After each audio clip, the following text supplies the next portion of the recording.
In August 1939, two mutually hostile regimes, Germany and the Soviet Union, shocked the world by signing a non-aggression pact.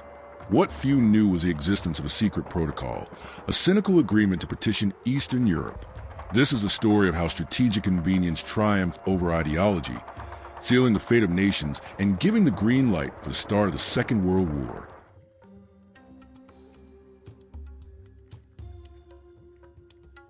The scenario in 1939 was one of unbearable tension. The policy of appeasement adopted by Western democracies had failed, and the expansionism of the German leader was undeniable, having absorbed Austria and Czechoslovakia with disturbing speed. Europe lived under a feverish anxiety. The great threat seemed to come from Berlin, but the response from London and Paris was hesitant, marked by the trauma of the previous war.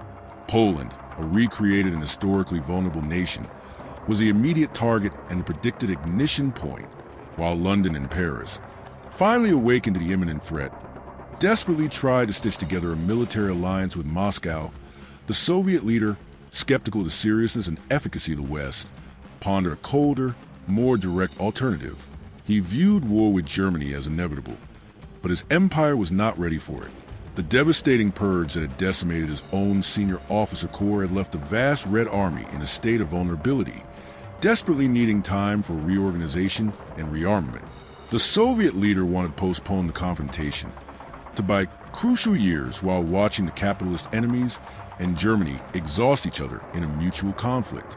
The great irony of modern geopolitics lies in those brief days in August when the foreign ministers of two ideologically opposed states sat in Moscow to negotiate not merely a temporary peace, but the cynical partition of Eastern Europe.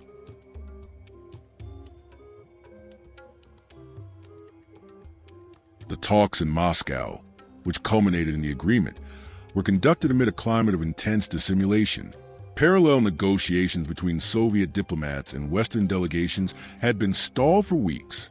Western leaders, hesitant to grant the Red Army the right to cross Poland and Romania to confront the German advance, demonstrated profound distrust of the communist regime. This hesitation was perceived by Moscow not as prudence, but as weakness and worse, as a secret hope that Germany would turn east. It was this cold reading of the situation that opened the door for Berlin. The German leader, in turn, was obsessed with his military timetable. The attack on Poland, codenamed Case White, was scheduled for early September, and he needed guarantees that his full force could be concentrated in the West. Avoiding the nightmare of a two-front war, which had condemned his country in the First World War, was his absolute priority. It was Germany that made the first serious overture, offering Moscow not only the promise of non-aggression, but also concrete and substantial territorial concessions. The speed of a German negotiation, led by the foreign minister, surprised even the Kremlin, which was anxious not to miss the opportunity. On August 23rd, in Moscow, the pact was signed. On the surface, it was a simple 10-year non-aggression treaty, accompanied by a trade agreement providing for the vital exchange of Soviet raw materials, oil, grain, for German technology and industrial equipment. But the real escalation of tension, the part that would make the pact a historical crime, lay in the secret additional protocol, a shocking document, signed under the cover of night, whose existence was denied by the Soviets for half a century. This protocol delineated spheres of influence in Eastern Europe, drawing a cynical line across the map that, in practice, condemned Poland, Finland, the Baltic states, Estonia, Latvia, and Lithuania, and Bessarabia to invasion or subjugation. The agreement was a license for war, a guarantee that the German leader could attack Poland without the fear of an Eastern front. The atmosphere of the signing was surreal. Toasts were made, forced laughter was exchanged, while the fate of millions of people was sealed in ink on paper, transforming ideological hatred into strategic complicity.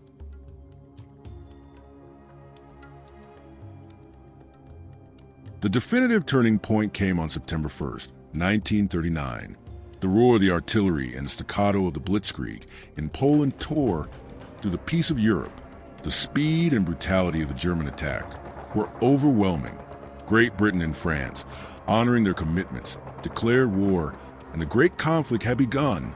However, the Polish tragedy had not yet reached its peak. The moral dilemma facing the Soviet leader was whether to fulfill the secret part of the agreement. The German army was advancing swiftly, and Polish resistance was rapidly collapsing, yet the Kremlin hesitated for 17 days. There was a need to justify the act and to avoid a premature reaction from the West. On September 17th, with Polish resistance almost crushing the West, the Red Army marched across Poland's eastern border. Moscow justified the act as a protection of Ukrainian and Belarusian populations residing there, claiming that the Polish state had ceased to exist. This was one of the great lies of the war, aimed at masking the criminal partition of a sovereign nation. The boundary between the two spheres of influence was quickly established, running approximately along the Curzon Line, the Bug River, and the San. The cooperation between the two totalitarian regimes was, at certain points, visible. Joint parades of German and Soviet troops took place in cities like Brest-Litovsk, an image that shocked the world and confirmed the pragmatic alliance. The cynicism of the diplomatic maneuver turned into coordinated military brutality, and the Polish nation was, in fact, crushed from two sides. The moral dilemma at this stage was clear and unmistakable. Both regimes had prioritized immediate tactical advantage at the cost of principles, international law, and, above all, human lives. The pact was not merely one of non-aggression. It was, in essence, one of shared aggression.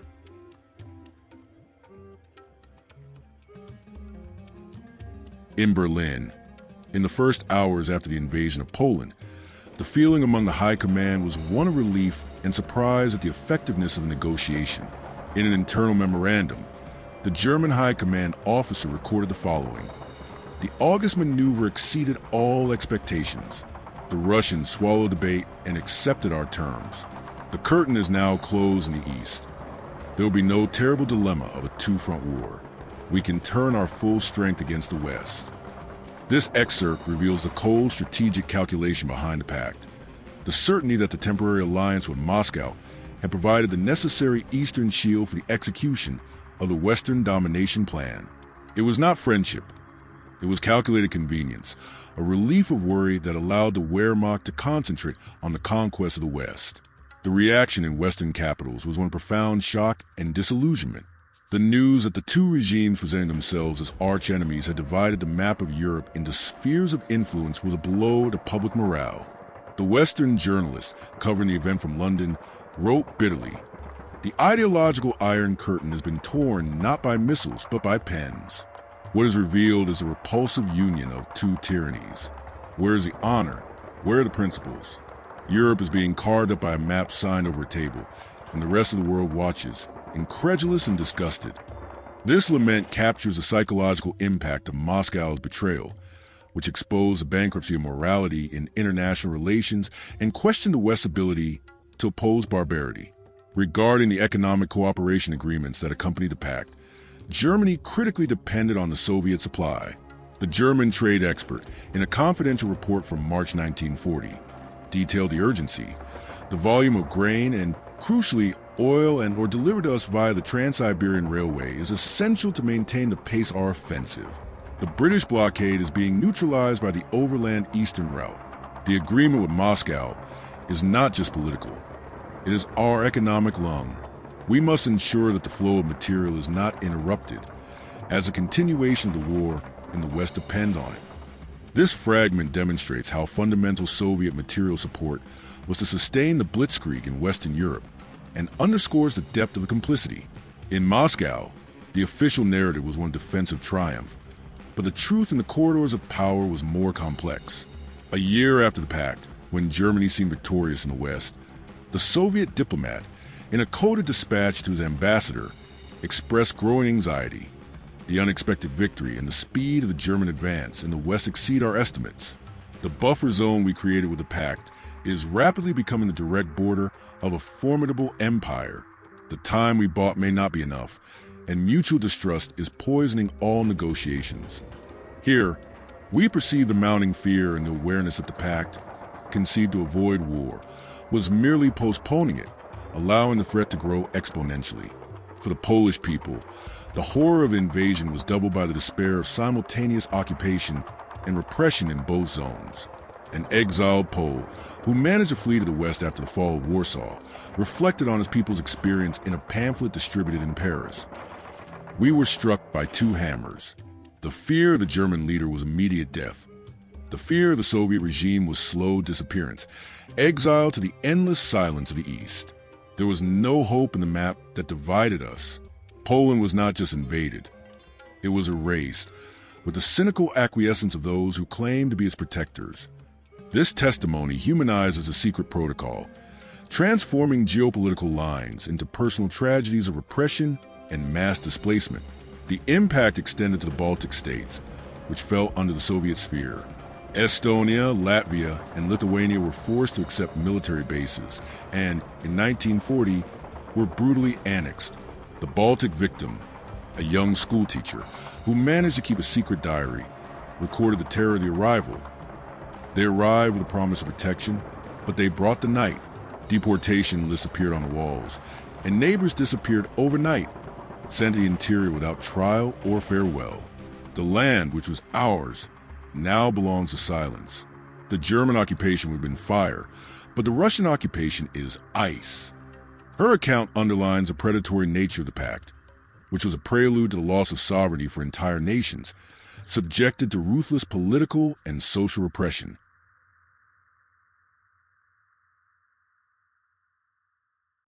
The period from 1939 to 1941, the interregnum of the alliance, was a tense lull, punctuated by annexations and active trade. The German army conquered Norway, the Netherlands, and France with lightning speed, thanks, in part, to the assurance that it would not have to divert forces to the eastern rear. The Soviet leader, in turn, consolidated his cordon sanitaire at the expense of Finland and the Baltics, convinced that he was buying valuable time. However, the pact was always a farce of convenience, and the underlying ideology of mutual hatred was too strong to be contained by the ink of a treaty. The German leader never abandoned his vision of expansion into the east. The rapid victory in the west, far from soothing his ambition, only fueled it. The vast and rich Russian plain, the coveted living space, was now within reach. The strategic climax of the secret pact arrived on the dawn of June 22, 1941, with the unleashing of Operation Barbarossa, the massive German invasion of the Soviet Union. Without prior warning, the German army crossed the demarcation line agreed upon in 1939, catching the Soviet command by surprise, despite numerous intelligence warnings. The temporary alliance, the friendship forged in cynicism, collapsed under the weight of German ambition. The German leader, having secured his Western Front and conquered Europe, was now free to turn against his Eastern accomplice. The invasion demonstrated that the time the Soviet leader bought in 1939 was ultimately insufficient, and that the pact was merely a calculated truce, a short-term maneuver in a much longer and more brutal game. The tactical consequences were immediate and devastating. The Soviet buffer zone, hard won, was swiftly overrun, and Soviet forces on the new borders were crushed by the surprise and initial tactical superiority of the German attack. The conflict that followed in the East was the largest and bloodiest in human history, a duel of titans that consumed millions of lives. The pact, which should have guaranteed peace, was, ironically, the prelude to the most brutal of wars.